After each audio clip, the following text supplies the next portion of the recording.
Welcome to the Small Farms Network Capital Region webinar, Managing Native Pastures. My name is Alex James and it's a pleasure to be online with you today. I would like to acknowledge the traditional owners of country throughout Australia and recognise their continuing connection to water, land and culture. I pay my respects to their elders past, present and emerging.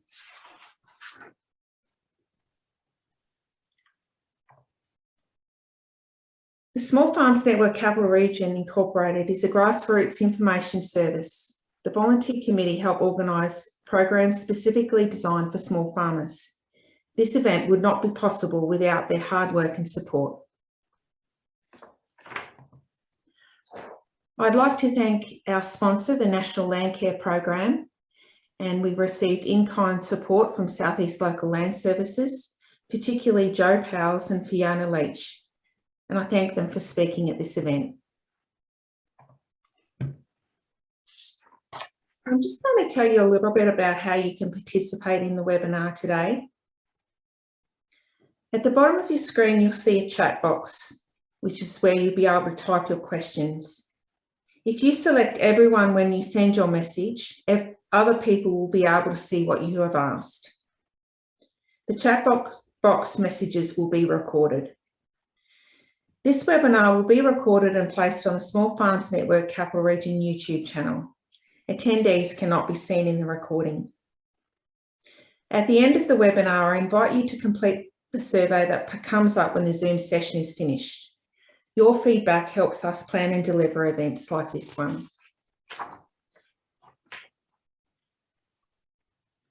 Oops. So I'd like to introduce our speakers for this evening. Matt Leschke has turned into Fiona Leech, which we're really excited about. And I really thank Fiona for stepping in for Matt tonight. Jo Powells is a Senior Agricultural Advisor Pastures from South East Local Land Services based in Cooma. Jo has researched the effects of increased soil fertility and grazing management on native pasture production and biodiversity. She has postgraduate qualifications in sustainable agriculture and land rehabilitation and has completed a Masters of Natural Resource Management. Her agricultural interests are pasture legumes and production constraints, herbicide resistance in weeds, resilient pasture systems and invasive plant species. In her current role, she works with farmers on agricultural and sustainable land management issues. Fiona Leech is a Senior Agriculture Advisor with South East Local Land Services based in Yass. She has been with Local Land Services since its inception in 2013. Prior to this, Fiona worked for 17 years as a District Agronomist with New South Wales DPI. Also based in Yass, providing independent pasture and grazing advice to landholders. Throughout her agricultural extension career, Fiona has been involved in the development and delivery of a number of programs, including Graze, 5 Easy Steps to Ensure You're Making Money from Phosphorus, LandScan and Paddock Plants. In 2019, Fiona completed her master's degree based on a long-term field research study in the Binalong and Bookham districts, looking at pasture production using alternative fertilisers. It is one of the very few studies to date that assessing the effect of various fertiliser types on the soil microbial communities and how they relate to pasture productivity. So I'm just going to stop my share there and welcome you both. Welcome to you and thanks for joining us tonight, Fiona and Jo. And I'll invite, thanks Jo, to start screen sharing. Okay, is that coming through okay, Alex? Yes, I can see that really well, thanks Jo. All right, the tech's working, let's go. Well, good evening, everyone. I'd like to say it's lovely to see you all, but I can't see you, so I'm hoping you're all still there. Look, yeah, thank you to the Small Farms Network for asking us to join you all this evening and have a chat to you about managing native pastures. both Fiona and I have had a lot of privilege and time spent crawling through native pastures in our careers. I got to spend about 7 years of my life cutting my teeth down here on the Monero, literally crawling through and studying these pastures. And I'll show you some of the work that we did today. Just look at what the key findings were. And this is one of our trial sites in the picture here. You can see it's just completely inundated with bluebells and lobe seed daisies and a whole lot of native wildflowers. So look, managing native pastures is obviously a huge topic. And we're only going to unpack a bit of it tonight and probably not give you a huge amount of depth, but there's so much to learn, and Fiona and I are still learning about these pastures. I'm just going to shut my camera down so I don't lose everybody. No, it's still working. Okay, we'll run with it. So look, just a quick overview in case you fall asleep later in the presentation. What we're going to cover tonight is just, again, a quick overview on some of these species that we're going to be talking about, and it's probably the key species for you as land managers to be able to identify and understand. I'm going to touch on briefly some of the pros and cons that I hear people talk about with their native pastures. I'm going to do a little bit of myth busting because I hear lots of generalised statements about native pastures, and I just want to put some context behind those statements. I'll take you through some of the native pastures trial site results from down in my district and just highlight some of the key findings from those trials. And then Fiona's going to take you through some of the important factors when managing nutrients with your native pastures. And she'll touch on some of the work that's been done by Matt and herself up at the lag and grazing demonstration site, particularly looking at soil pH production based on fertiliser usage. And she'll also touch on some of the important things to remember when it comes to managing feed quality if you're running native pastures. And we'll show you some resources that we find quite handy when we're talking about this topic. All right, so look, what is a native pasture? It's a pretty big question. It's a pasture full of native plants, right? Well, hopefully some of these are the species that we associate with native pastures. Our poa-tussock, our spear grasses, some of our kangaroo grasses, not to be confused with wallaby grass, red grass and weeping grass. There is a reason I've got these colour-coded here today, and it helps to understand where these grasses sit in the spectrum of native pastures. So first of all, poa-tussock and kangaroo grass often get grouped together, and they're species that are often associated with lower productivity, and we tend to refer to these as more native grassland species. At the other end of the spectrum, we have weeping grass, or microlina as we know it as, and all of our wallaby grasses. Now these are probably more our productive native grasses, and we can do a lot with these species. So we tend to call these more highly modified native pastures. And then we go to the grey or the red middle ground, which can be a combination of our weeping grass, wallaby grasses, some spear grass, some red grass, and some poa-tussock and kangaroo grass all middled in together. And that's what we call sort of our modified native pastures.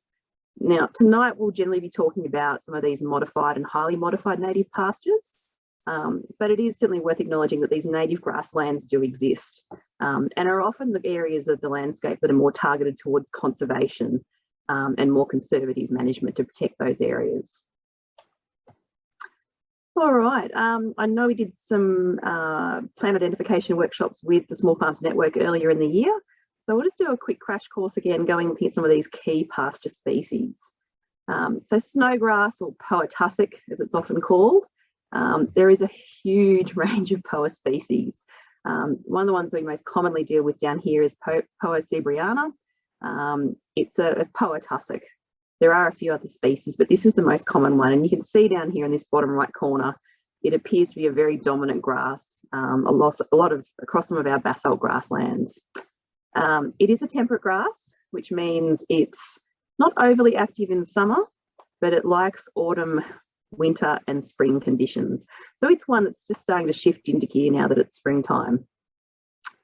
The important thing here with this grass is that it is of limited feed quality because there is just so much lower quality and dead material attached to the tussock. But it is one that requires active management, because if you let this plant keep growing unchecked, it tends to smother out everything else around it. So not grazing these grasslands often results in lower biodiversity. Kangaroo grass, which is one of our really common and quite favoured grasses, had a name change in the last 10-15 years to Nemeta triandra. But the important thing to note here is it's a tropical grass. So it's a summer active, winter dormant grass. And that picture in the bottom right corner, the very heavily frosted up and shut down grass, is probably what we're seeing in our paddocks at the moment. It's a grass that does not like winter and it just becomes dormant, but it's still, you know, a year-round active living grass. Important characteristics here to identify kangaroo grass: of course, it has a folded leaf when it comes out of the ground. Very easy, if you can pull it out of the ground, you can see that folded leaf. That very distinct flower head. Apparently it's worth a lot of money on the craft market. But it is a species that is not very responsive to fertiliser, and that's worth keeping in mind when you're thinking about what to do with your pastures. Next one along is speargrass, corkscrew grass, painful grass. I've heard all sorts of names. These are our stipers, or our ostrostipers. They are a temperate species again, so not as active during the summer, but there's a huge range of these species. Some are more productive than others, and I will say things like bigeniculata or tall speargrass can be reasonably productive when it's managed well. The big downside of these grasses is if you are running a fleece-based operation, you generally don't like them because of that wool contamination risk, particularly around that shearing time. Having said that though, it's a very important pasture in my district, and it does respond reasonably well to improve fertility. Redgrass is another interesting species. It's a tropical species again, so summer active, it likes the hot weather, does not like winter. So it, like kangaroo grass, will shut down with the frosts. However, it's a different type of grass compared to kangaroo grass. Redgrass responds quite positively to fertiliser, and if you can combine increased soil fertility with good grazing, it actually really thickens up your stands of redgrass. So it actually responds quite positively to fertility and grazing pressure as well, or mowing if it's in your lawn. And then we've got the wallaby grasses. They've had a big name change in recent years. It used to be Danthonia, then it was Ostrodanthonia, and now it's Rhytidosperma, because it got lumped in with a whole lot of other grasses. But for our intensive purposes, it's a temperate grass, so cool season. It is a perennial, and it is quite an interesting one. Some of the species of this grass are very productive, others are not. There's a huge range, so 21 species found in New South Wales, and we have, I think, 11 down here on the Monero. So if you know what species you've got, some do respond really well to fertility and grazing. Others don't do a whole lot. And then finally on to weeping grass, or Mycalina stopoides for those who play around in that space. Another temperate species, but it's a little bit different than some of our other temperate grasses in that it can actually respond if the conditions are suitable for it. So it will keep growing through summer if the conditions aren't too hot and there's some nice moisture. It's got this weeping panicle, as you can see down here in the bottom right, and a very sharp seed. I've spent a lot of time pulling that seed out of my socks over the years. The interesting thing about this grass is it's actually incredibly adaptive. It's got pretty good salt tolerance. So those of you in sort of more saline areas, you'll often still find this grass growing. It's quite tolerant of growing under trees, which a lot of other grasses are not. It's also one that responds really positively to improved soil fertility and the good grazing regime. Again, letting this one grow tall and rank tends to suppress its production, which is quite interesting. So we've got all these grasses in our pasture. So how do we manage them or promote them? And we'll go into the management stuff later, but I think understanding the difference between these grasses and when they grow and when they set seeds are really important to promote them if that's what we want to do. So I guess understanding what to expect from these grasses is the first step of our knowledge. You'll see here in the summer growing grasses, we've got kangaroo grass, red grass, and wiregrass, which is a grass Fiona will talk about later. You'll see, particularly over in this herbage value green leaf column, and that's, if you're a sheep or a cow, that's the important column there. You'll see that there's sort of limited herbage value in some of these species, except for red grass. And that response also sits in that fertility section as well. So red grass is one of these few tropical grasses that responds quite well to fertility and produces a reasonable amount of green leaf. Moving on to, we call our year-long green grasses, which is our wallaby grass and our microlina. Good drought persistence, pretty good acid tolerance. For the microlina, we've definitely got really good herbage value and a really good positive response to fertility. And Fiona will show you some information to back that up again later.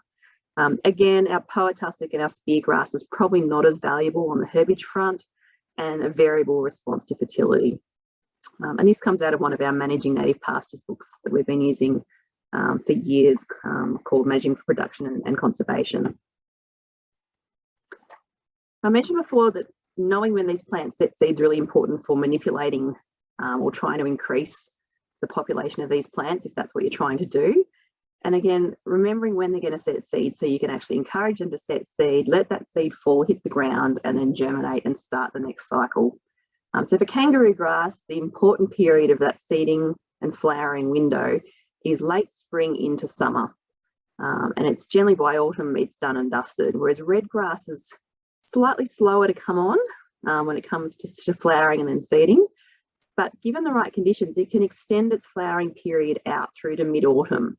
And the last probably 12 months, we've seen these grasses actually have quite extensive and long flowering and seeding periods, which is good for topping up that seed bank. In the green, we've got our temperate grasses again. So our poa and spear grass are typically just flower in spring. And then our wallaby grasses and our weeping grasses that again have this ability to take advantage of the conditions if they're good enough to do another round of setting seed. So you'll often find on the one plant, new seed heads, old seed heads that are still flowering, all different stages across the one plant, just because this plant's got the ability to go, great, the conditions are right, let's go again.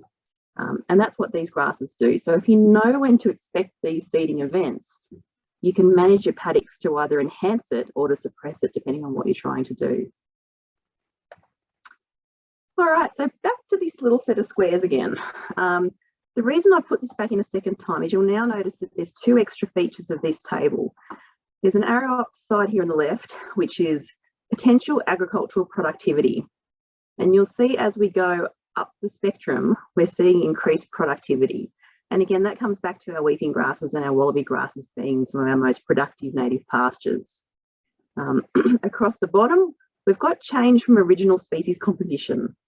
And as I mentioned before, some of these grasslands that sit up in this area up here, full of weeping grass and wallaby grass, are highly modified to become productive and utilise that space in the landscape. It's not going to be found everywhere. It's not going to suit everyone to be in this space. But it gives you an idea about what to expect from a productivity perspective and from a conservation perspective based on what species you've got. So again, it's a really diverse definition when it comes to native pastures. So it's really important to know, if you're looking at a native pasture, a couple of key things. You need to know what you've got and what on earth you're trying to manage. And that really is that first step. And you'll hear us talk about that a lot today. The next question is, does it suit your goals? Or do your goals suit your property? And you probably do need to have an honest conversation with yourself at times to see if this is what you need to be managing, or do you need to go and buy another property or change pasture systems. It's really about horses for courses at this point. The other thing I do want to mention is that if you do want to start going around and modifying your native pastures, you do need to understand that some of them do sit within some protection legislation. And we always do advise that if you are looking at starting to go down a modification process, that you do have a chat with our land management staff that sit within local land services. We have staff based here at Goulburn and at Cooma, and we also cover the South Coast area and Yass. So it is worth contacting LS if you are thinking about starting a modification process, just to make sure you're not going to fall afoul of any legislation, and the staff there are more than willing to help you on that front. All right, I love a good pros and cons list. And I started this and then I started questioning everything, as you'll see in a second. So first of all, look, the pros for native pastures is it's what you've got. It's already there. You don't have to sow it. You don't have to water it. You don't have to weed it. Well, you probably do later. but it's already there pre-existing, and I think that's a pretty good pro. The flip side is if you don't have it and you want it, it's really expensive to establish. And to do it well, you generally have to follow the same principles as if you want to sow and introduce pasture. And there's some other hurdles around getting good quality seed and the importance of getting seed depth just right. So it's a very big topic area, but it can be a bit of an exercise to try and establish from scratch. I hear a lot of comments about, well, you know, native pastures are well adapted and they're really resilient.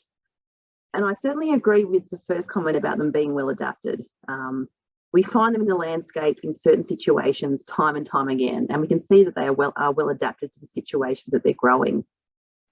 The reason I've got a question mark against resilient is that you can kill any pasture if you try hard enough. I think if you push anything to the extreme, it will eventually give up. So I think the pastures are resilient as we let them. And it comes a lot back to us as pasture managers to help our pastures be resilient. And we'll talk about that a bit more later.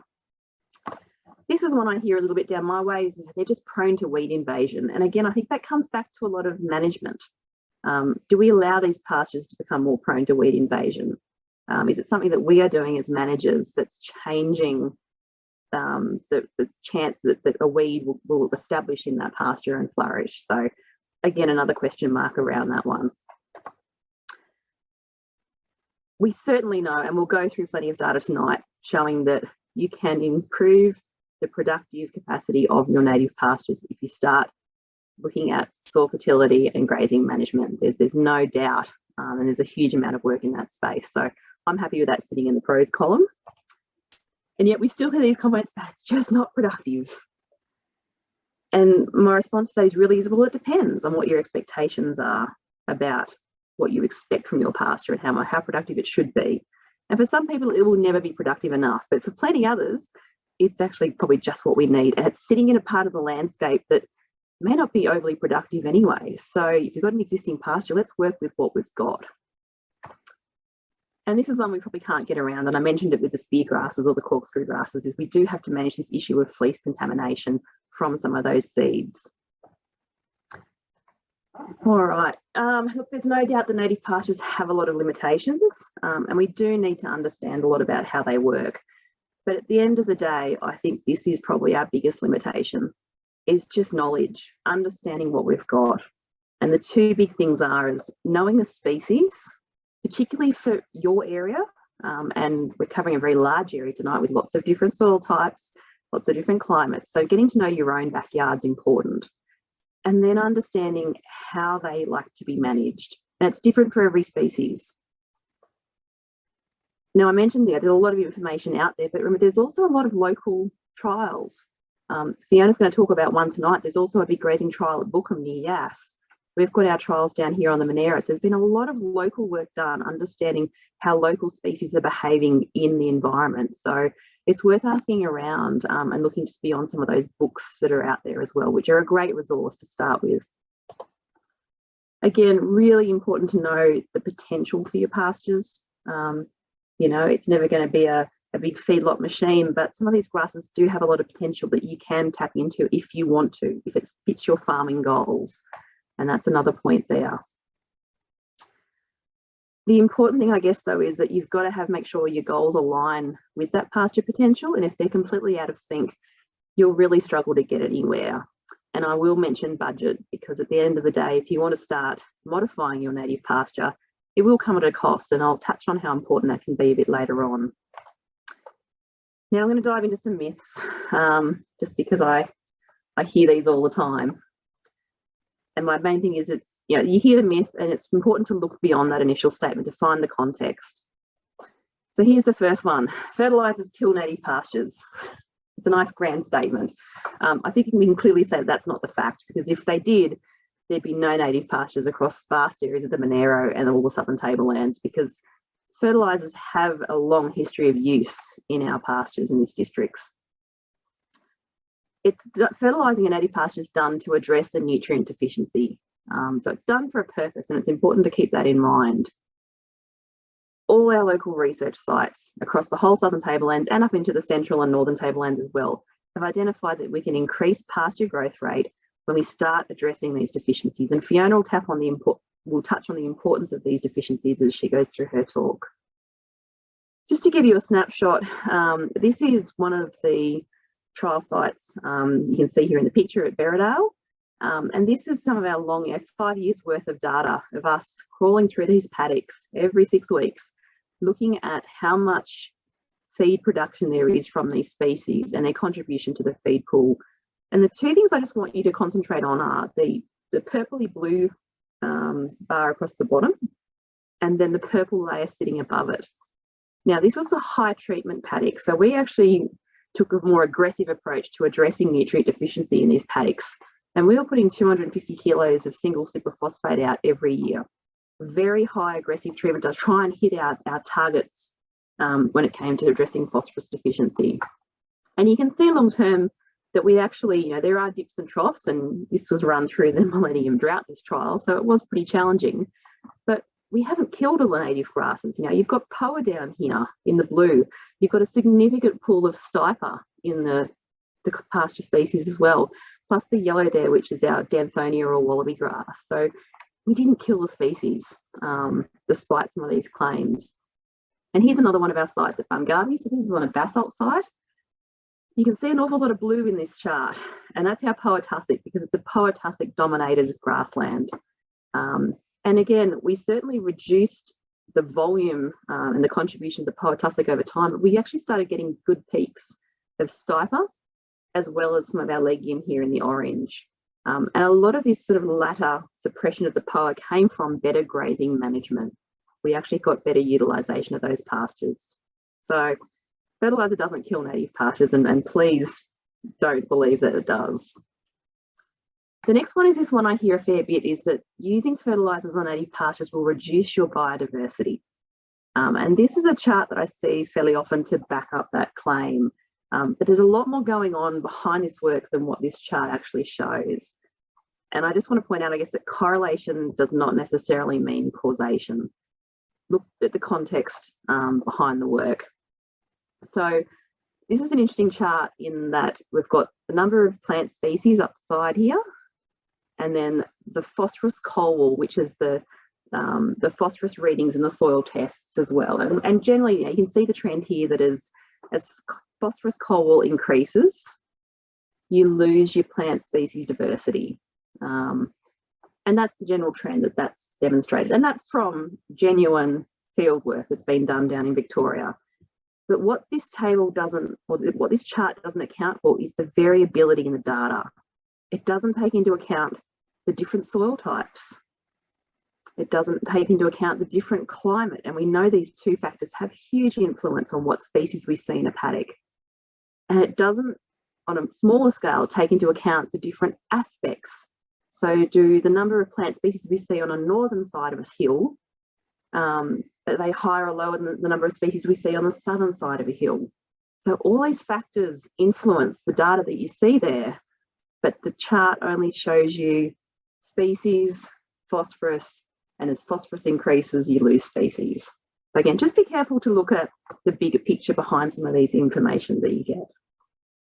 To take us a little bit further, we have what's called target coal phosphorus levels. Now, these are based on improved pastures, but they're still relevant looking at this sort of work. So for our granite soils, we tend to have a target coal P of 25, which is the blue line on the table there. Now, if you look at everything left of that blue line, you'll see that if they're all granite soils, there's a huge range of plant species across that area there. So if we've got a target of 25, we've still got pastures with very high numbers of plant species up here. At the same time, we've still got plenty with low numbers of species, because we've got to factor in all those other aspects that are influencing species diversity. If we look at our basalt soils, our general targets for coal wall phosphorus are where that green line is. So if you look at everything left of the green line again, we've got huge variability. And I think generally we don't get huge levels of biodiversity naturally in our heavy clay basalt soils, which is what's reflected in this tail end of the chart here. So again, just drill into what's behind that data. before you jump to conclusions. And look, there is definitely a trend, there's no doubt, but remember, it's not the whole story. All right, so this is the Berriedale Native Pasture Trial Site. It's a very free-draining, I guess is the word, shallow, coarse granite soil. It's in a lower rainfall zone, but we had 23 perennial grass species present across the site, 10 specific wallaby grass species, and 42 species of native forbs. And while these pictures probably don't show you the diversity of the forbs, I'll show you them in a second, but it was a very interesting site. Again, granite soil. So of the 42 species identified at the site, we split them into two key groups. Ones we call grazing sensitive native forbs, so the ones that probably don't tolerate grazing pressure as much. Things like adder's tongue, which is this tiny little 2-leaf plant here. That's about as spectacular as it ever gets, and it's not much bigger than a small coin. Austral bugle, hoary sunray, and our selenogon down here. And then we have our other group of species called our grazing tolerant native forbs, and that's things like our bluebells we saw in the first picture. This is bindweed, a lovely pink flowering plant here, and then our grassland wood sorrel. So again, we don't just have native forbs, we have some that are quite tolerant of grazing and ones that aren't. So we need to know which ones they are in order to manage for them. So look, after 6 years of fertilising and grazing these trial paddocks at Berriedale, what did we do to the biodiversity in those paddocks? And there were some really key findings that came out of it for us, particularly around the native forbs, which are these purple sections of these graphs up here. But basically the first column represents the nil or the control. So these paddocks got no fertiliser treatment at all. The low paddock was a low input of fertiliser and the high was the high input. But there wasn't a huge change in the composition over time. And that was the key thing to find. Obviously, we improved the legume content in the higher paddock because we were fertilising, but the annual grasses didn't blow out. We managed to control those through grazing. And most importantly, we didn't lose all the native forbs. They still made up over 30% of the pasture, which was really important to see over 6 years of continual monitoring. And really, at the end of the day, we had no impact on the native perennial grass species, as you can see here. We certainly had higher annual grasses in the nil, which actually flies against some of the other work that's been published. We certainly had more legume in our high treatments, but interestingly, we found a very high content of sorrel in our low and nil fertilised paddocks. And that was an interesting finding, to actually find other broadleaf weeds starting to become more dominant in our lower species. But at the end of the day, one of our biggest findings, and it'll be no surprise to all of you, that the seasonal impacts were probably the strongest ones of the lot. And finally, myth 3, that native pastures just aren't productive. Again, it's all relative. So here's looking at the average daily production in dry matter from our stiper and wallaby grass species on our granite site. And you can see here that the dashed line is our unfertilised production, and you can see that by using fertility to address or fertiliser to address those fertility deficits, we actually produced more feed through that autumn period, and the spring peak was higher. So no surprise there. Going to our basalt and poa dominant grassland, we've got, again, lower fertility, lower production, and we've been able to lift the productivity on those fertilised plots, not by a huge amount, but enough to certainly allow us to double the stocking rate. And that's a pretty big outcome. Put these all together, so we've got our wallaby and stiper pastures here in green, our poa, because wallaby stiper mix on the basalt, and then overlaid here is our fully improved daily pasture growth curve. So there's no doubt that if you go down the fully improved path, you can grow an awful lot more feed. But the questions you've got to ask are, is the landscape suitable for you to fully improve? Can you put a pasture successfully into certain parts of the landscape? And then can you actually manage these peaks? Because that takes a fair bit of skill on top of managing what you've already got. So there's things to consider. We'll move a little bit more quickly through this. So this is just, I guess, some side-by-side examples of what you can do with these pastures. So this is our poa and kangaroo grass dominant pasture again. So we've got nutrient deficiencies here at the top. So running about just under 4 dry sheep equivalents per hectare and growing a total of 4.5 tonne of dry matter across the year. By addressing those deficiencies, we almost doubled the stocking rate and we grew a fair amount of extra pasture to help feed those extra stock. So we can change that grassland. Same again with our spear and wallaby grass grassland. Again, lower expectations if you don't do anything, only just over 2 dry sheep equivalent and just over 3 tonne of pasture production for the year. But by addressing those nutrient deficiencies, we more than doubled the stocking rate and grew 4.5 tonne of dry matter per hectare. And that's a big change for a system that's generally considered not that productive. And then finally heading up into Fiona's part of the world around Yass, a wallaby and weeping grass dominated pasture, which we know is the top end of the native pastures, going from a 6 to a 13 DSC production system where, with unfertilised, you're only growing about 4 tonne of dry matter across the year to 9 to 10 tonne. So massive change.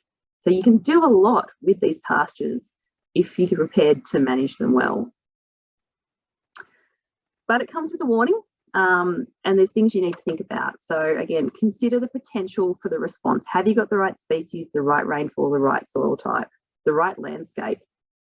There is a cost of doing something, and that comes in the form of clover, your seed, your fertiliser, your contractor, the time to organise it all, and it's got to be done at the right time. You do need infrastructure. If you're going to go down the path of fertilising pastures, running more stock, have you got the yards to handle those stock? Have you got good fencing infrastructure and water to make all this work? And have you got the time? And time comes down to your management time as well. And we can't encourage people enough to consider something like ProGraze or a course that helps you develop your pasture assessment and your management skills to help get the best out of them.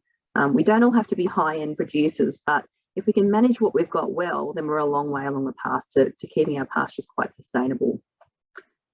The other thing I want to point on is something that's often forgotten. It's very easy to throw fertiliser out in a pasture and watch the grass grow and go, oh, good outcome.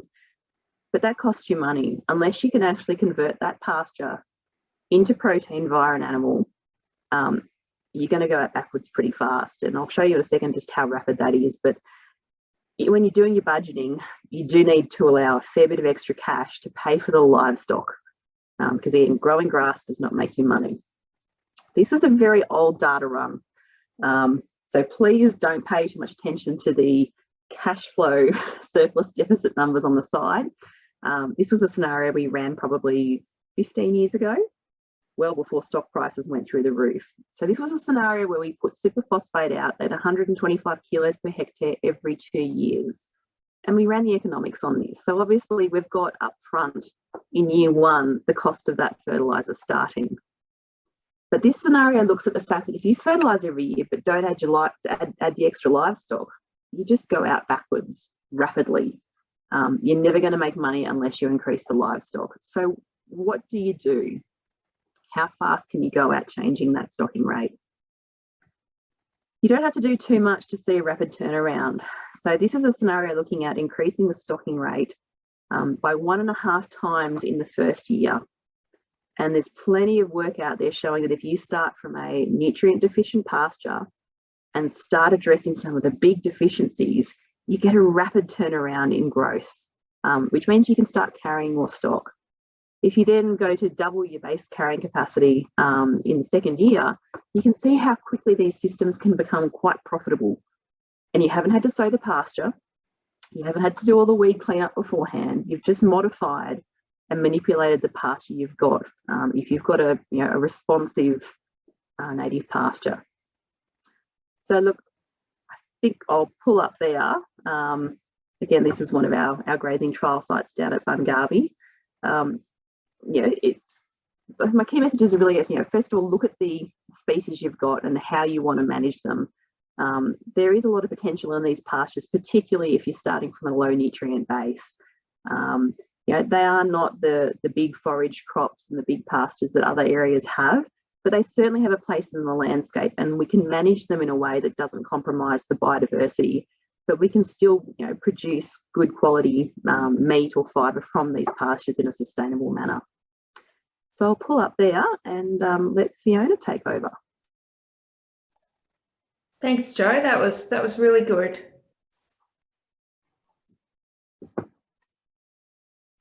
How you going, Fiona?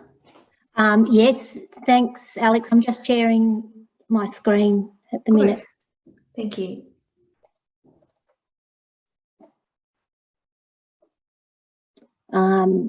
Okay, you can see that? That's all looking good, thank you. Okay, all right. Well, I'll start. Thanks, Jo, for the beginning or first half, and also those Monero examples, because I think it fits very nicely in line with also the trends we've seen up our way. The first slide here, I was looking for photos thinking, oh, I better put something that's got some meaning on the front page. And I found 2 slides that actually were presented at the Grasslands Conference last year, and they were of a native pasture up in the Peelwood area, so Crookle, north of Crookle. And here we see Microlina danthonia paddock on the left in May 2019, so still in the drought scenario, and you can see it's looking pretty desperate. The same paddock, basically 2 years later, is there on the right. So that was Microlina and danthonia, and certainly when the photo, you know, can make it look good, but when you do look down into those species, you know, when I was present in the paddock, there was certainly the native species were able to hang in there despite the desperate odds that they were faced with. So that's sort of, it's pretty heartening. These natives are amazing plants. Alex, I'm just having trouble moving forward. I'll just. Okay. Here we go. There you go. No, yep. I think my computer is a little bit slow on the take up. I don't know why, but anyway. Yeah. Okay. I'll move on. Okay, so let's again.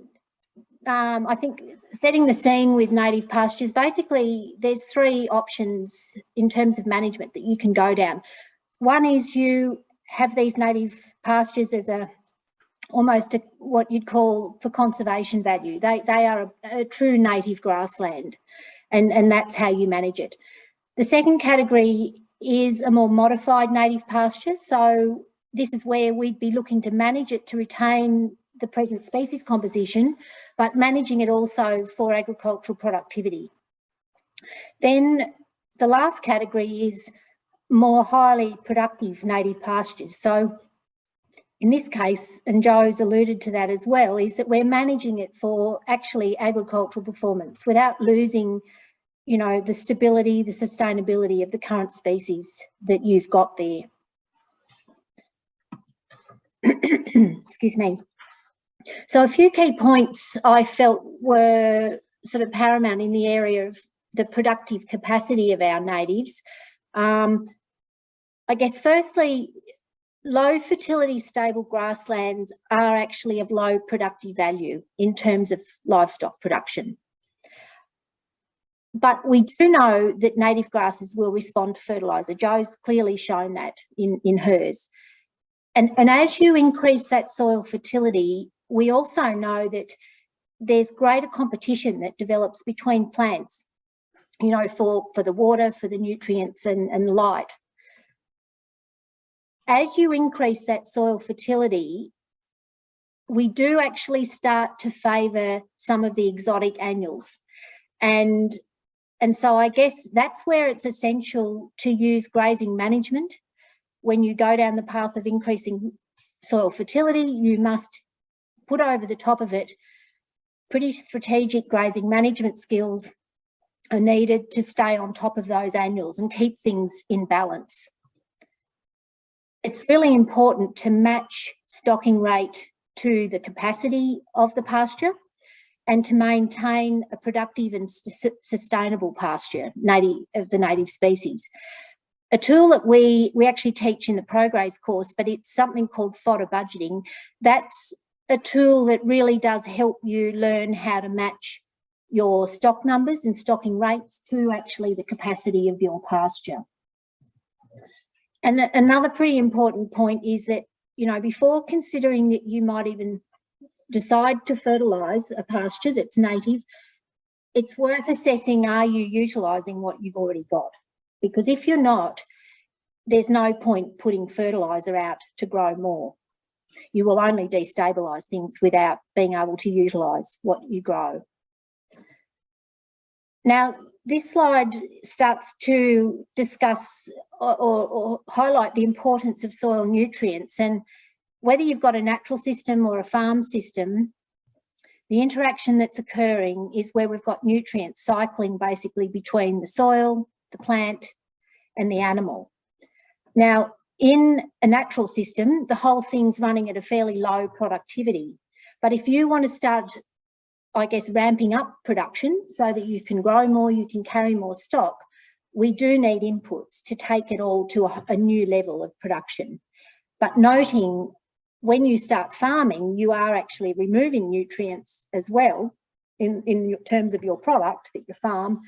So the other reason you've got to put inputs is in to balance the nutrients that you've taken off farm and sold off to someone else. They actually need to be replaced as well. So it's twofold. You need to put fertiliser on to bring your production level up to a new level, to an enhanced level, and you also need to be you're putting it on to replace what you're removing. So which of the nutrients, I guess, are the most limiting us, or most limiting to us for production in our natives? We know that nitrogen is a key one. That actually is supplied via the legume component in pastures. We know that phosphorus is a key driver of production, and we can apply phosphorus via various fertilisers. I've put some examples there. So superphosphate, rock phosphate, agri-ash, which is a bit unique to our area, but out of Canberra, a sewage ash product. They're all phosphorus-based fertilisers. And we also know that sulphur is a key driver as well. And again, it comes in form of a fertiliser through either examples of super, single super, or gypsum.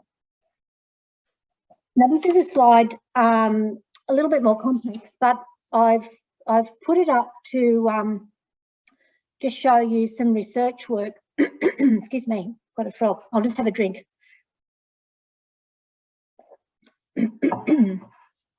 It's some research work that was conducted by Jackie Hill back in 2005, she's a research, I think she's doing her PhD at the time at CSIRO. And in the black sort of square up there that's showing some clover plants and titled subclover, it's actually a graph to show you this term called critical phosphorus, critical nitrogen. It's the critical meaning, it's the threshold amount in order to achieve 90% of maximum production. So on the bottom axis, we have phosphorus, which is increasing as we go to the right. On the y-axis, we're measuring now the shoot weight, or the dry weight of the material that's growing. So we can see as we increase the phosphorus for these clover plants, you can see we get growth increasing up to a point. And when we get to this top point where my pointer is, you know, beyond that, we are not seeing any more increased growth for more phosphorus applied. So this critical phosphorus or critical nitrogen, or whatever the element we're talking about, is termed around the point where we've got 90% of what is the phosphorus level at where we get 90% of maximum production from that plant. So we know for subclover, the critical phosphorus actually is quite a high value. And down in this table, you can see it's the value that is the highest. But what I wanted to show you, the importance of this work, and very little work like this has happened in the native grass pasture sort of world. But Jackie included a couple of our natives, so wallaby grass here and weeping grass or microlina. And this first part is talking about critical phosphorus. So we're seeing actually weeping grass going with a fairly high reading for its critical phosphorus level, similar to phalaris or a touch better, indicating it is very capable of responding to increased fertility. You know, it's strongly able to handle, you know, quite fertile and increased fertile soils. Moving over here to the nitrogen category, so critical N, it's not quite as high down the ladder as it was for phosphorus, but it still has this ability to increase its production as you increase nitrogen status in the soil. Interestingly, wallaby grass here, the one that was tested here was one called, as it was back then, Ostrodanthonia richardsonii is the species, and you know it was actually quite a bit lower for critical P, and it was lower for critical N than weeping grass. But there is a range of wallaby grass species, and you know there's some that are less productive, some that are more productive. That number I would assume will vary depending on what species we're talking about. And that work, you know, not a lot of that work has actually happened, sadly. Okay, let's launch in now to some of the data that Jo mentioned I was going to present. And so this is a grazing demonstration up at Lagan near Crookle, north of Crookle. It was a site based on native perennial grass pasture. So I'll show you the species in a moment, but it commenced back in January 2015. The treatments, as you can see here, are single super. So we're applying phosphorus and sulphur there. We've got a control treatment, which is a do nothing. And then we have a lime plus super treatment. So lime was applied once in 2015 as a surface application to this pasture. But the single super, both the supered paddock and the lime paddock actually is applied annually. And these paddocks are grazed, continuously stocked with wethers for ease of management of the site, but to put the livestock component into it. So initially when this trial started, we set up this nutrient subtractive trial, and that was to work out what nutrients were most limiting production at this site. And when you boil all that sort of nutrient subtractive trial work down, you can see the graph here on the left where I've got some bars and then names under it. You can see the first bar indicates an all nutrient treatment where every nutrient was applied and what was the maximum growth. So we're talking kilograms per hectare of dry matter from the pasture. Then the following bars are all the nutrients minus one nutrient. So the second one is minus potassium, the third's minus magnesium, the fourth's minus the micronutrients, the next one's minus phosphorus. Then we had a control, which was actually no nutrients applied at all, and we actually had an MO super treatment only, nothing else but just MO super. Now the interesting thing is, you know, not surprising to us, I guess, once you've done a bit of this sort of trial work, to see that phosphorus, the treatment that had phosphorus left out, actually was the thing that was holding growth back the most. And it's not too much different to the control treatment you can see there. So it was in the order of 60% off maximum growth, basically, because we didn't have any phosphorus in the mix. We had all other nutrients, but no P. Now to get onto the pasture, you can see that the pasture actually was a mix of weeping grass and microlina and wallaby grass. So very much perennial grass dominant. It also had some subclover and naturalised legume species present, and there were annual grasses through it. Now you can see the treatment, which was the control paddock, basically. Here's a sample of it where no fertiliser was applied. This was what we were seeing in the early stages of this work. So, you know, quite I'll bring the blue words up so you can read, but, you know, minimal cover in the control paddock. Note those bare patches in between the native perennial grasses. But you do notice then on the fertilised paddock, which was the supered, that actually was the supered paddock where phosphorus and sulphur are applied, we had, you know, a lot of clover starting to come. So that clover sort of starts to fill those bare patches that we see there on the left in the control. Now, if we move to the pasture, some pasture growth data for this site, this graph actually is showing the average daily pasture growth rate for the different treatments in autumn and winter and spring. And the data shows that the biggest gains in terms of pasture growth are being achieved basically from the application of super, so of P&S. So they're the blue bars. You know, we're seeing a big jump from the control to when you just apply P&S. And then the green, which is now adding lime into the equation, we do actually see a little bit more then of a jump on top of what the super could offer. So it's like the cream that seems to be added in terms of pasture growth.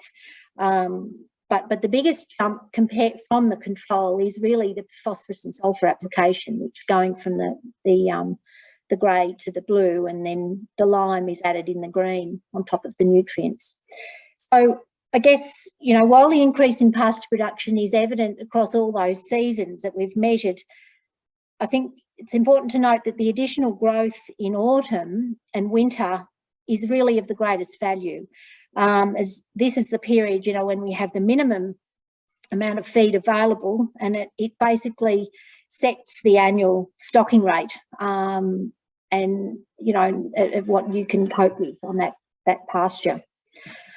Now, let's move on to some of the soil data.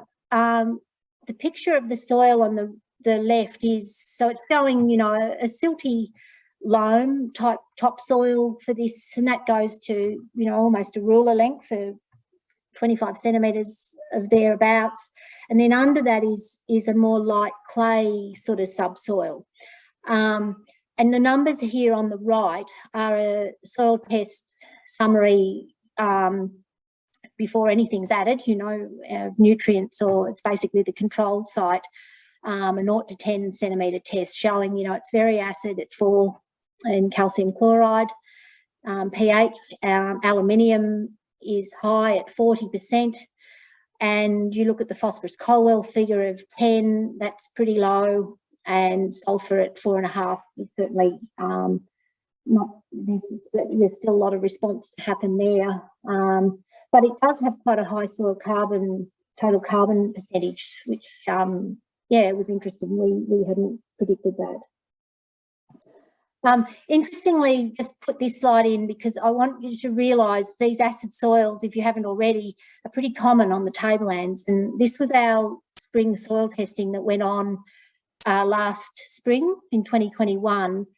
So basically from the Southern Highlands through to the Canberra region, taking in Yass, Burrawa and Braidwood, Bungendore areas, and Goulburn, Crookwell. And, you know, the majority of soils are sitting, you know, quite low. They're certainly less than, you know, 4.7, a lot of them. And I think the cutoff we talk about in the literature is, you know, anything less, a pH less in calcium chloride less than 4.6. I wanted to introduce this idea of aluminium percent. It means that's when you start to see quite high aluminiums appearing in your soil, and so anything below 4.6, you start to see aluminium actually moving into solution in the soil. So it's where the plant, you know, actually then is being faced by aluminium in the soil solution mix. So that's, you know, to highlight, you know, it's not uncommon to have acid soils. The next slide is the supered paddock. It's just showing you, again, down the column that says soil depth. You know, we've now cut the soil into little chunks going from 0 to 2.5. So they're 2.5 centimetre chunks down to 10 centimetres, and then 5 centimetre chunks down to 20. And you can see the pH is, you know, pretty acid generally, but you do notice it starts at a bit higher reading. So that top layer is probably the best of any of it. And you'll also notice the aluminium percent is the best of any of it. Below 2.5 centimetres, we're seeing aluminium jump to quite substantial levels.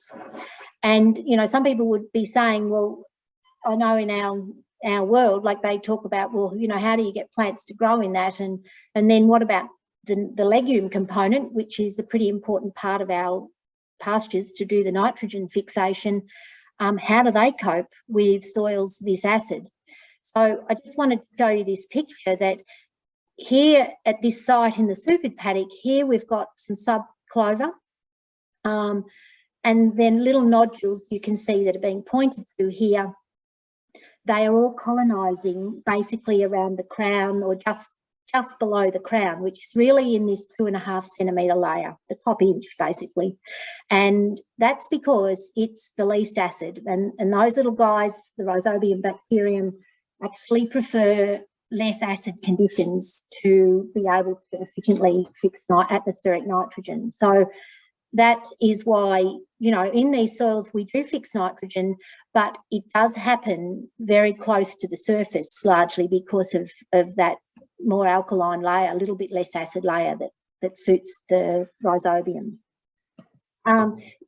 Moving on to now the lime plus supered paddock to show you what happens when you address the acidity issue with lime. This data set does help us. So first of all, let's just look at what we've got in these tables. This is the pH table, this is the aluminium table, and this is for the lime and supered paddock. But again, it's divvied up into these little chunks. And in 2014, we actually had baseline testing done. So we knew what everything was at the beginning. Now, lime was applied in 2015. And you can see a year after we applied it, so 2015 was the lime applied, then we did this lime movement measurements in 16, and you can see, you know, at 2.5 centimetres in 2016, we actually moved it to 5, a pH of 5 from 4.2. And you can see now as we move to 2020, it's still stayed higher. It has dropped a little bit, but it's higher than when we first started. Now, interestingly, on the aluminium front, in that same layer, back in the baseline data, we had a 16% aluminium present.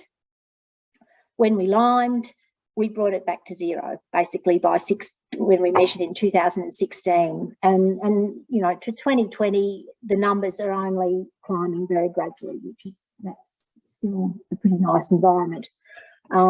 Also notice that our next layer down, you could sort of start to think that aluminium, there may be a bit of an effect of the lime in the next zone down to 5 centimetres, where it seems to have dropped things, you know, 34 originally, and now back in 2020, it was sitting at 19. You could suspect that's a lime effect.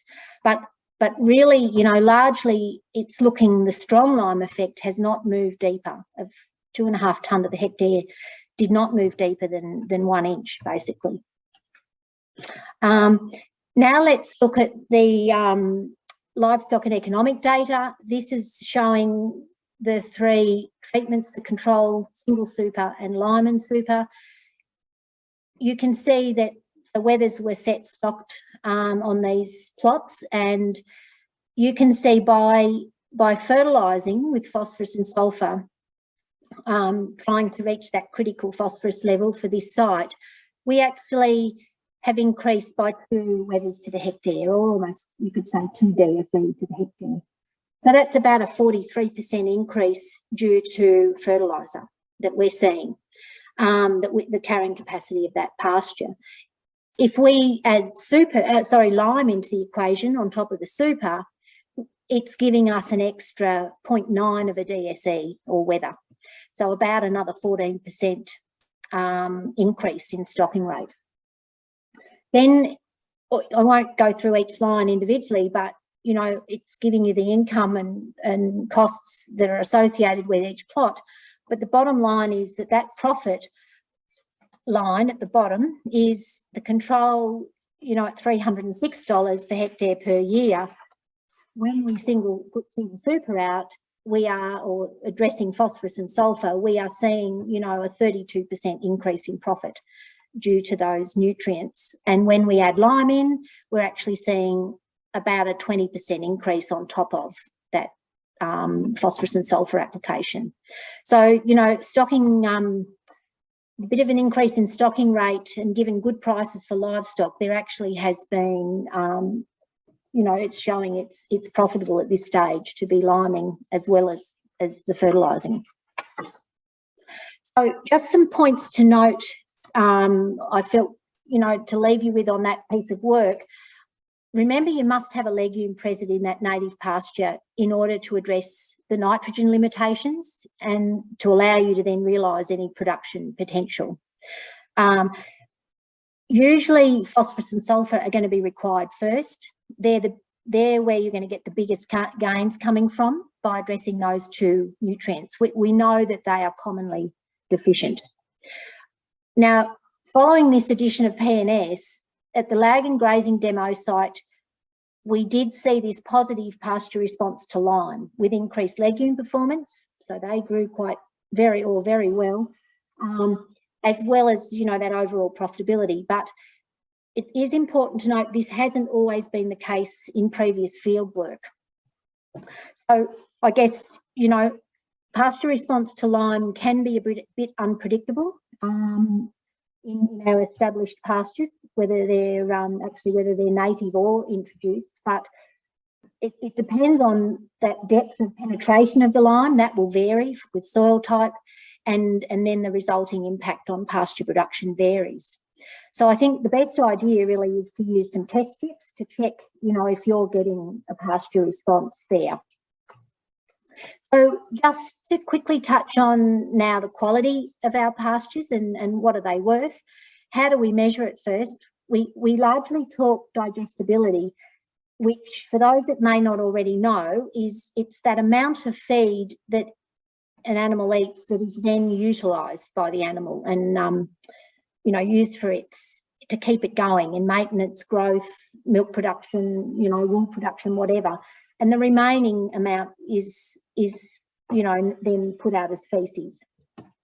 So if something is 70% digestible, it means, and there was 10 kilos eaten, 7 kilos is actually used by the animal for its production, 3 kilos is spat out the other end. Some of you who've been a part of our ProGraze course will have probably remembered this is a pretty important chart that we go back to every time, but it does talk about that trend of digestibility and showing what happens with digestibility is it's very high when things are green and actively growing. When the plant starts to mature and comes down and flowers, then moves into this haying off and then dead phase, we have a real lowering of digestibility. And the colours actually represent, you know, high production, moderate production, a production that might just maintain stock and that are dry, and then a weight loss area. So our native pastures are no different to any of the others. When they are actively growing and green, they actually have pretty high digestibilities. But when they move down here, they go downhill as well in digestibility, like any of them introduced. So I had a couple of examples just to show you. One is one we took back in July of this year of a native perennial, so microlina or weeping grass and wallaby grass, also with some annuals through it and subclover, and there was a bit of capeweed. So, but it was largely this green sample. I sent it off. It came back with a digestibility of 70%. So it's pretty high-powered material. It is going to drive production in stock. An energy of 11.2 is very high. Crude protein at 30% is also very high, capable of putting weight on and growing out very young stock as well. So the other one I wanted to show you in contrast is actually a kangaroo grass pasture. So that's now a tropical or subtropical type species growing in more the summer months. This is when it was frosted, and we measured it in the September back in 2018. But this material was really left over dead material from the previous spring and summer. And look at the digestibility that it came back with. It was pretty low. And we go back to this chart, you know, 46% has us down here in the weight loss section of growth. So, you know, native pastures are no different to our introduced. They follow this trend depending on their stage of growth. I've got a pretty nice example of someone at Bookham who had actually a 300-acre paddock that was pretty much untouched native pasture. Well, when I say untouched, had at least not had fertiliser for 50 plus years. And he decided it was time he was going to change things around. It was largely a wiregrass dominant, so that's a summer species. So it's perennial, but it's one of our native summer species. Pretty lowly productive sort of material, very tough sort of plant, lots of tough lignin sort of stems.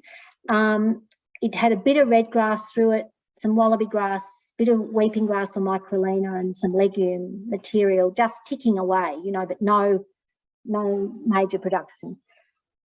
He decided to put out, at that point in 16 and 17, 2 years worth of single supering with 125 kilos of single applied each year. He put some MO out, molybdenum, in the autumn of 2017 as well. And this was the response in the second year.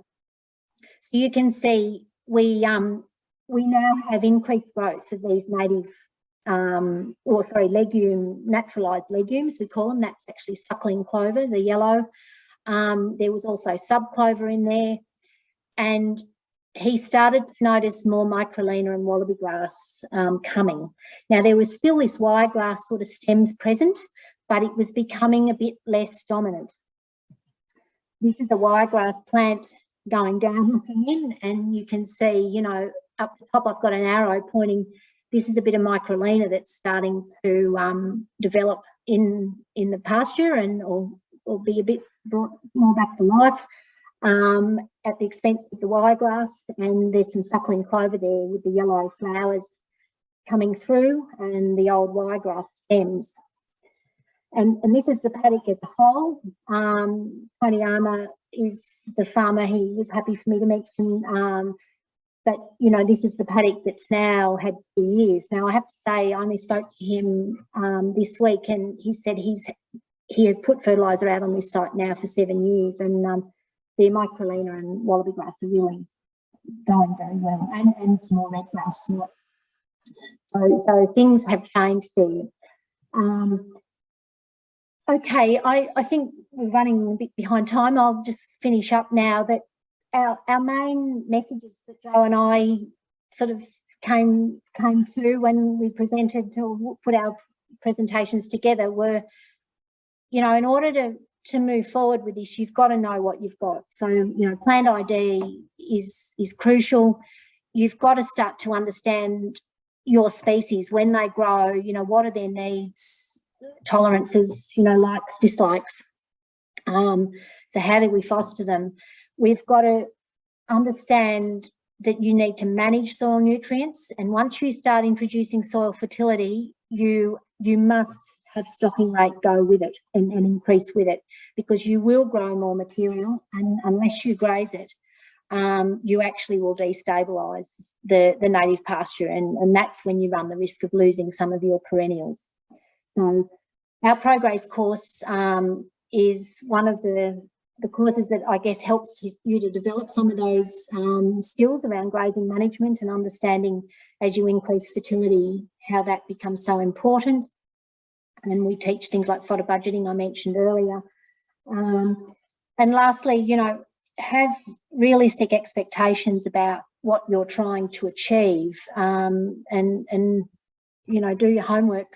I guess make sure you're making informed decisions and getting advice from a range of people, and sifting it through to know whether you're on the right track or not. There certainly is quite a lot of information out there, but yeah, you need to find it, and I mean, we can certainly help you out. We've put a few bits up for you through this webinar tonight. And these are a couple of the pages now just to show you some of the publications. So these are all very good books for grass identification. I understand this is the book that We May Be Grasses of the New South Wales Tablelands, which I tend to use all the time. Jo does too. Will be part of the workshop on Saturday. And these were two more publications that are very useful. And I know Jo's amazingly got a box of these books still left, the one titled Managing Native Pastures for Agriculture and Conservation. That's a real Bible, that book, for all the things we've talked about tonight, and some of the work that we've presented has come out of that book. But yeah, and presented by and written actually by people that have worked for a long time in their field, all those authors. So yeah, that's going to be a useful addition to those that are going to get to the Saturday workshop. Okay, thank you, and hand it back to you, Alex. Great, thank you. Thanks so much, Fiona. That was really, really useful. You there, Jo?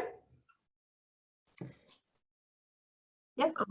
Yep, I'll get you to stop your screen share, please, Fiona. Okay. Yeah, beautiful. There you go. Okay. Well, actually, I've got a few questions, so I might kick off with them, and then that might stimulate some from the audience. But one of the questions we had from one of the people who registered was, is there any way to encourage native pastures back into an improved pasture? Jo, do you want to start?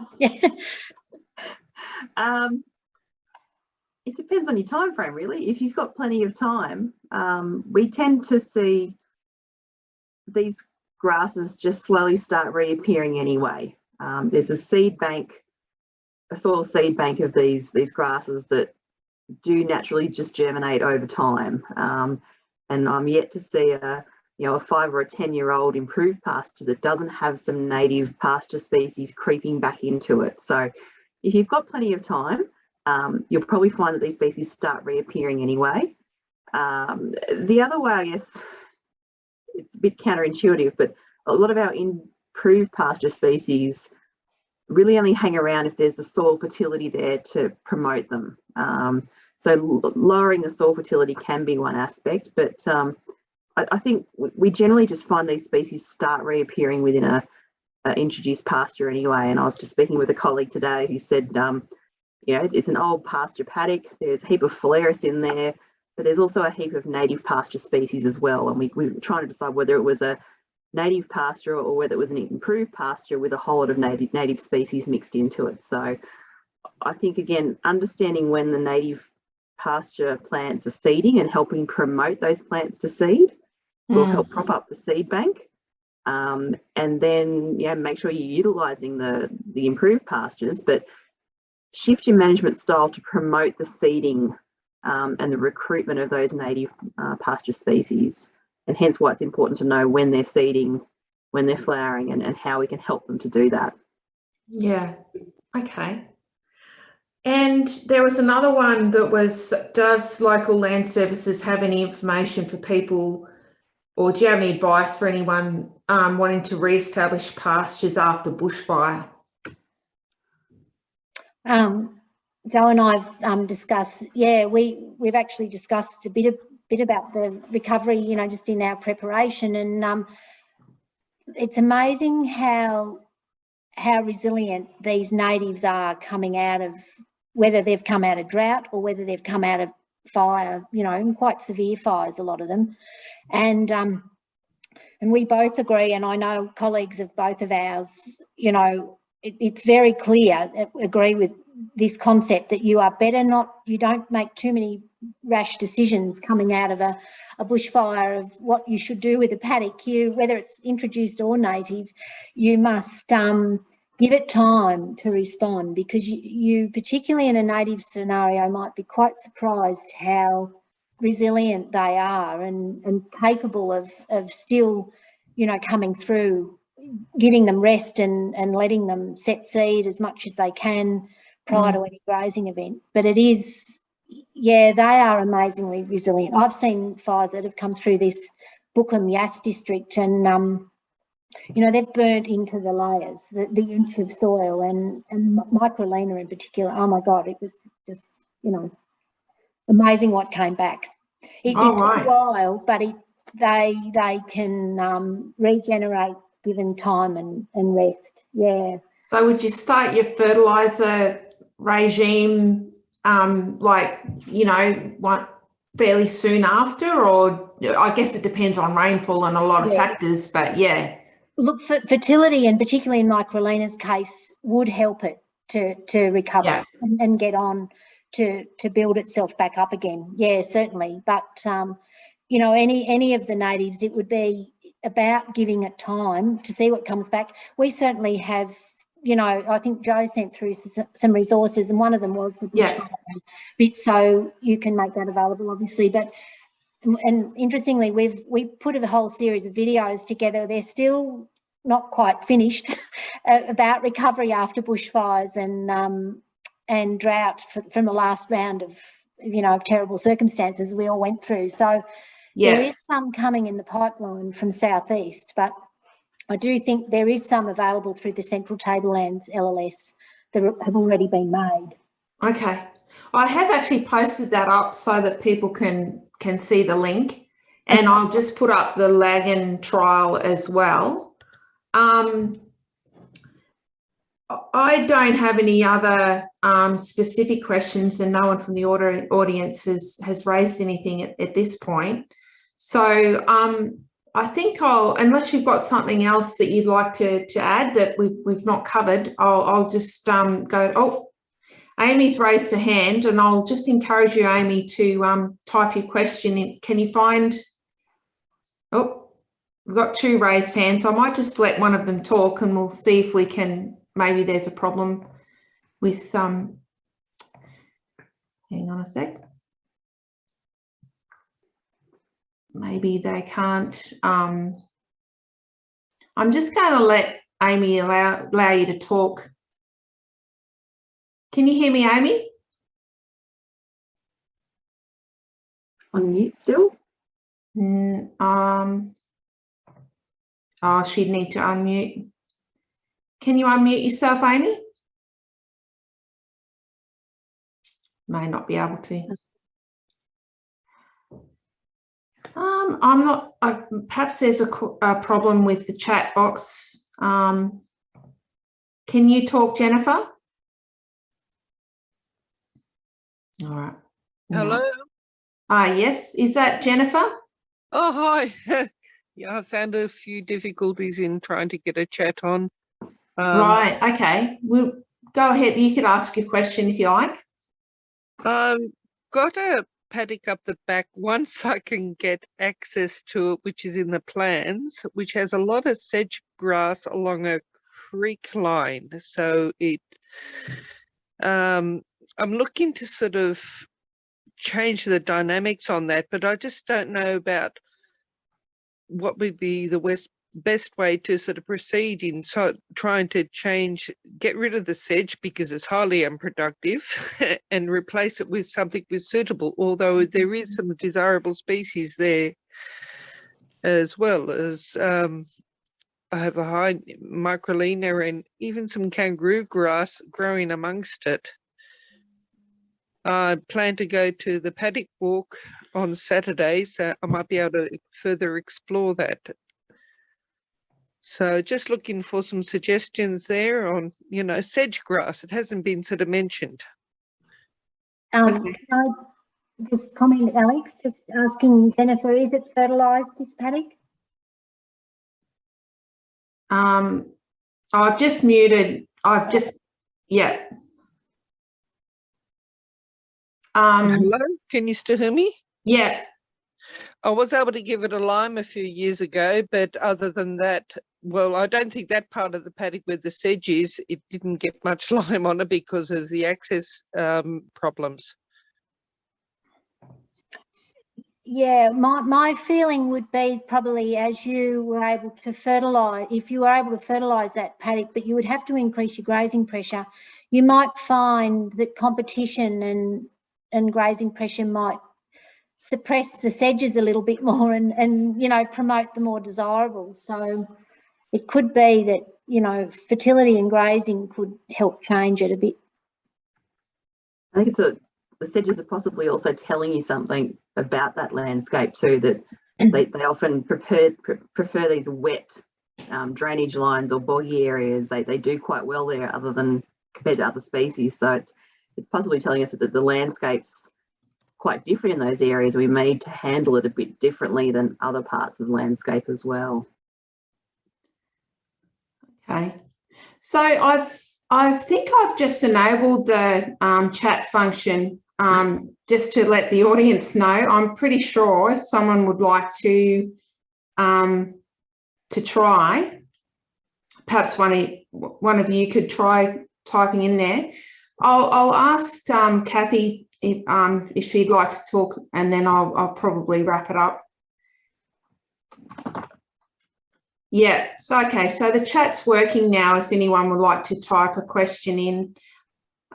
Yep, so sorry about that, folks, but we seem to have rectified it. If you do have a question, more than welcome to type it in there now. And just encourage Kathy and Amy to type their question in if you don't mind. There we go. Oh, look, we've overrun now. We've mastered the technology. Okay, can you see those, or would you like me to read them out? Yep. No, I can see them. Yeah. Yeah. So, do you want to answer the one from Christine? Okay. So the question is, Jo, you step in as well. If as well, I'll just read it. When re-establishing native pastures after fire, how do we ensure weed species don't dominate? Yeah, look, it comes down to you almost need some herbicide use involved to, you know, it might be selective spraying or chipping or whatever it takes, of whatever, you know, how bad the weeds are. But you have got to try and work at keeping the weeds, or not giving them the edge. And there are some techniques that you can use with certainly with herbicides to do that, but you know, if people aren't keen to use those, then it does come back to probably hand chipping and things like that. Mm-hmm. Okay. So, do you have any other comment? Oh, look, I think it really comes down to that, giving it time and seeing what comes up. Like every area is going to respond differently to fires, and we certainly saw that after the 2019-2020 fires, different weed issues popping up that were probably unexpected, but we had to handle every situation differently, depending on which way the person wanted to manage it. The weeds issues are certainly big because you've put a shock into the landscape and it's trying to sort itself out. So yeah, certainly you often have to take an intervention step, but it doesn't always have to be drastic, I guess is the point. Okay. I might just touch on the next question, which is asking what's meant by sedge grass. This comes back, I guess, to knowing your plants and what the differences are between them. So sedges actually aren't a grass. They can often look like a grass though, and this is why any of us who work in this field often trip over common names because they're so easy to mix up. So sedges and rushes are a different category of pasture species than grasses themselves. So there's a completely different section that we work with. But we still, I'm assuming what Jennifer was talking about was actual true sedges and rushes that do tend to colonise wet and moist parts of the landscape. And that there are actually other grasses growing in amongst them. So I'm assuming for Jennifer it was different plant species, but actually sedges that were being talked about. Do you have any comments about the Kaikuyu? Yeah, I'm not 100% sure what Dallas actually means. So wondering if criteria can be diminished by fire to encourage microbes. Mm. Yeah. Soil microbes actually thrive on ensuring they've got a food source in the soil, and that's the carbon component. You know, Yeah. so soil plant organic material is what microbes need as their food source. So, yeah, I guess it's I'm thinking just dissecting the question a bit so people understand what the importance of microbes. Microbes actually cycle nutrients in the soil when they eat the soil organic material. So, yeah, not 100% sure quite what else I could say there to that. That's okay. Yeah, no, that's okay. Caitlin's asked a question about she's interested in management of native pastures to reduce methane production of livestock. Can you recommend any reading? That's a newly evolving space. I don't think there's been a lot of specific work that I've seen looking at native pasture management and methane production any further than looking at the quality of feed going into an animal and the amount of methane production. So I think it'd come back to the same principles that if you're putting better quality feed into an animal, that changes its rate of methane production. So I'm hoping eventually, as this topic evolves and we get more and more work done in that space, that we're going to see that more specific look at native pastures included into it. So I think it's a watch this space, but there's some pretty good information coming out through places like University of Melbourne and a couple of other institutes that are really looking at that methane issue. So I think probably too early to call it for native pastures yet. Okay. And do sandy soils respond better to liquid fertilisers? Might be another myth. I agree, Jo. Yeah, I would definitely say I don't think so.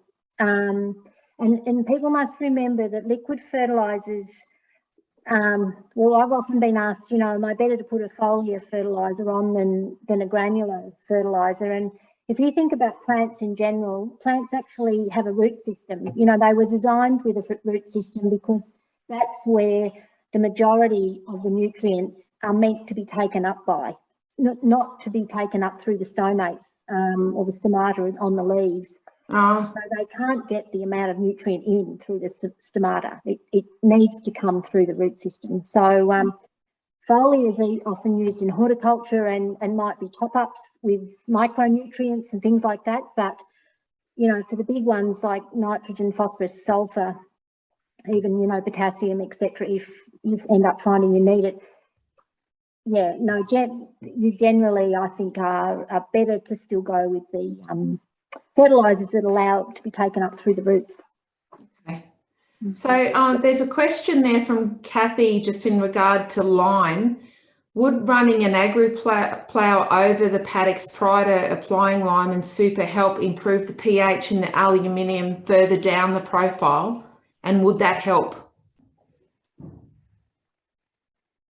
Yeah, I guess in existing pastures, you know, when you've got stands of pastures that you don't want to have too much disturbance, you know, we're a bit reluctant to put too many bits of equipment over the top in order to move lime further. I mean, ideally getting the lime incorporated is a, you know, you are going to get more neutralisation deeper into the profile, but of the pH and lower the aluminium. But yeah, doing too much disturbance to existing pastures is also a bit of a question mark as well.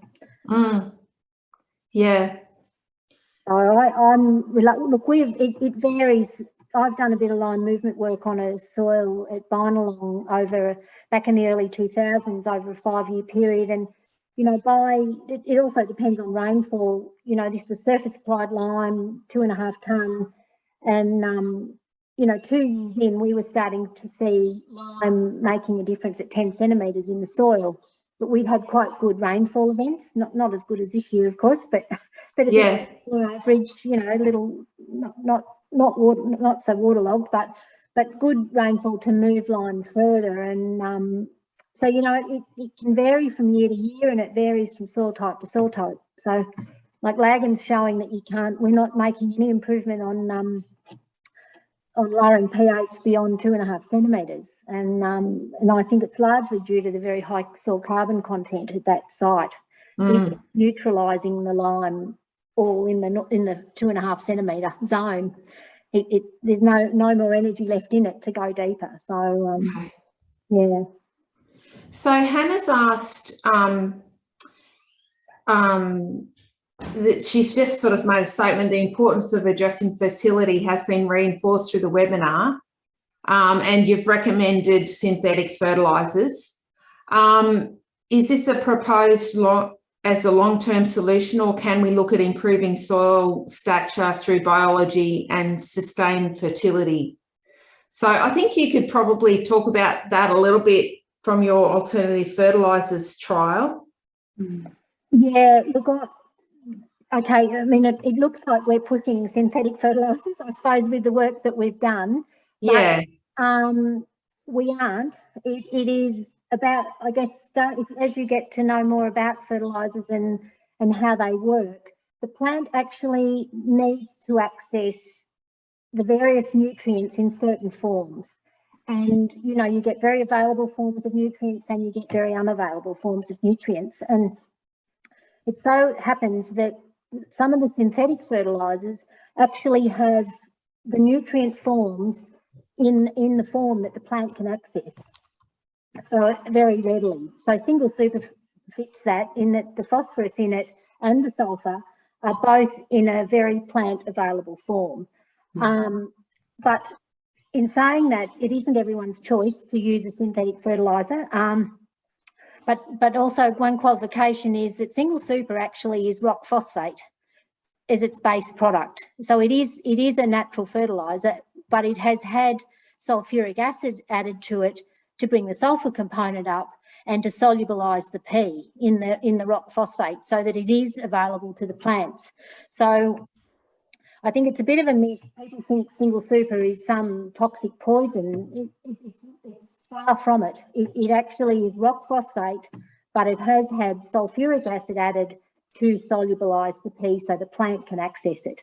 And that's why you see quite quick responses with single super, as opposed to just a pure rock phosphate that's a very slow release form of P. Okay. Like it has to dissolve before the plant can see it. Okay. I want to quickly add, I mean, I never particularly mind how people, what products people choose to use, as long as they're adding the nutrients that the system needs. And it just happens that we use single superphosphate because it's readily available, and it's most of the time the most cost-effective way of getting those nutrients into the system. We've looked at plenty of other products that are out there on the market, and they do the job, but it comes at a different cost. So if it works for your system, any other products, as long as they're available and they're meeting those deficiencies, are fair game. Is there any research into the silvopastoral system with native pastures? Not in detail that I'm aware of. Yeah, that's okay. Sorry. Okay, with different species flowering at different times in the pasture, how do we decide which ones to allow to set seed? Good question. I guess it's a case of picking the species you most want to promote. And for us down here in our region, you know, we have huge numbers of species flowering and seeding at different times of the year. So we pick the ones that we want to promote the most. And for us, it's our more productive grasses. For us down here, it's wallaby grasses and the naturalised legumes that live amongst them. So we manage generally to try and promote that wallaby grass production. Fiona's got a much more productive species in her part of the world, which is our weeping grass. So you'd manage to promote the seed production and recruitment of that species. So you kind of can't have it all the time. but you can certainly work and manipulate it at different times across different seasons and different years as well. Okay. So Jennifer's just provided a bit more information on the sedge grass there. I don't really know that we need to address that. Toshiba's asked, instead of ploughing, what about stabbing with lime? Like, is there some sort of other mechanism for like, I don't know, like in lawns, they've got those things that help decompact and stuff like that? I've seen some interesting devices over the years that have tried to do that. Yeah.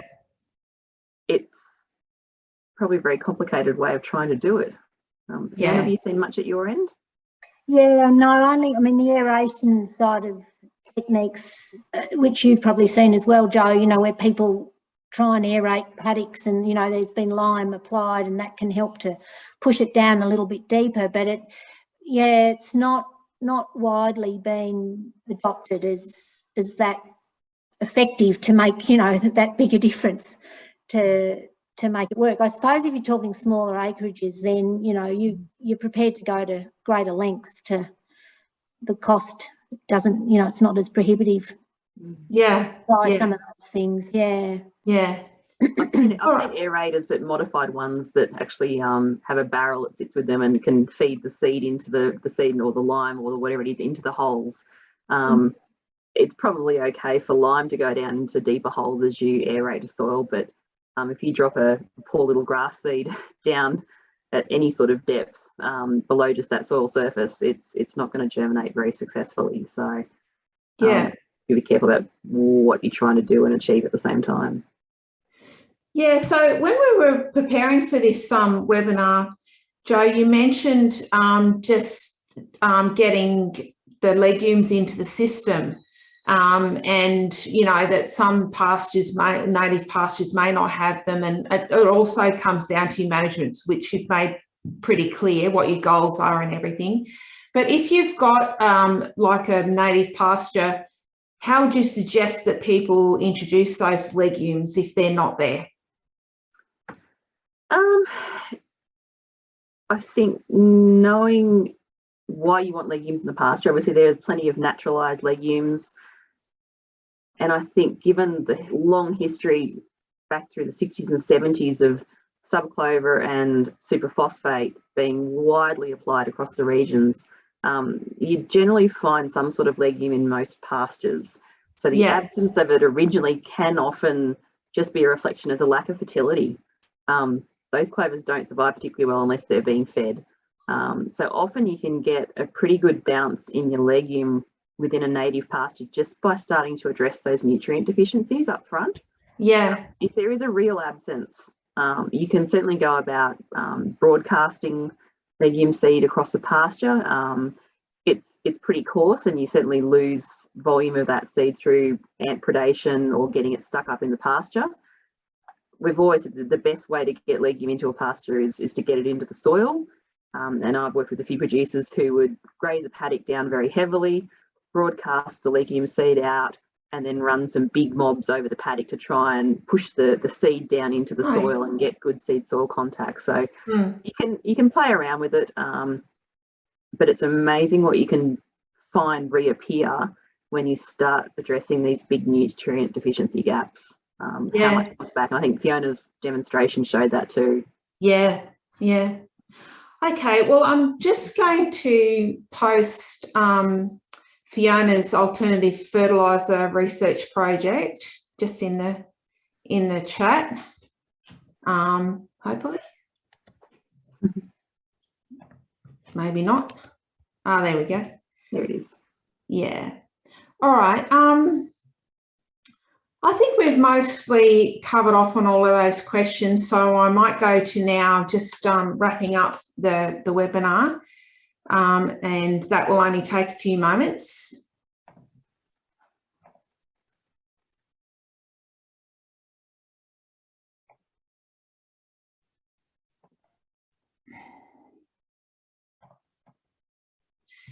So as I mentioned earlier, I'd really be grateful for your feedback about the webinar tonight, and I'd encourage you to fill out that survey when we finish when we finish the Zoom session tonight. And you can also email me if you would prefer to do that. Just to let you know that we do have a discussion group on Facebook that anyone is welcome to join. And that's where your opportunity to share your stories and also hear from some of the other members of our group about the types of things they are doing on their property. And sometimes I'll post things that don't go to our main page there. If you've missed any of our previous webinars, you can find them on our YouTube channel. And if you just simply type that into your website browser, and you should be able to come up with it, or you could also go to our website and follow the links from there. And just a reminder about our website and our Facebook page. If you would like to become a member, you can do that on our on the website. You can also sign up for our free newsletter where we advertise our events and anything that's going on, and that's published monthly. And I'll also be publishing a summary from tonight's presentation and our paddock walk on Saturday onto our website. So if you miss anything, you'll be able to catch up then and get to some of the links that Fiona and Jo have shared. All right. Well, thanks so much for your time, Fiona and Jo. I think it's been really good. And if we can't hear you, Jo, it's because you're on mute, but that's fine. Thanks so much. Thanks, Alex. Okay, and I'll hang up there. See you again. Bye. Bye. Bye.